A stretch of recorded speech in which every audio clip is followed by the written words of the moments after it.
کبھی کہیں پر سنا ہے تم نے کہ کوئی اپنے پرانے کپڑے کہیں غریبوں میں بانٹتے اور پھر کبھی ان سے جا کے پوچھے کہ کس نے پہنا وہ سرخ جوڑا، وہ سبز چادر کسے ملی تھی، کسے ملی میری نیلی جیکٹ؟ نہیں سنانا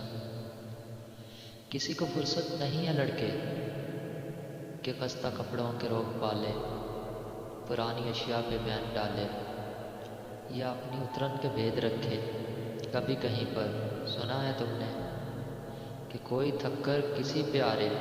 کو دور جنگل میں چھوڑ آئے اور مڑ کے دیکھے، یہ چند سالوں کے بعد واپس وہیں پہ لوٹے، وہ جس کو چھوڑا تھا لینے آئے؟ نہیں سنانا کسی کو حاجت نہیں ہے لڑکے کہ رفت گاہ کا عذاب جھیلے، پرانی بازی کو پھر سے کھیلے، کسی کے ہونے کو اپنے جینے کی شرط کر لے۔ اسی لیے تو مجھے یہ بالکل فکر نہیں ہے کہاں پہ تمہاری عمر بیتی یا کیسی حالت میں وقت کاٹا، بچھڑ کے مجھ سے کسے ملے تو مجھے یہ بالکل فکر نہیں ہے، مجھے یہ بالکل فکر نہیں ہے کہ میری اترن کو کس نے پہنا، مجھے یہ بالکل فکر نہیں ہے، مجھے یہ بالکل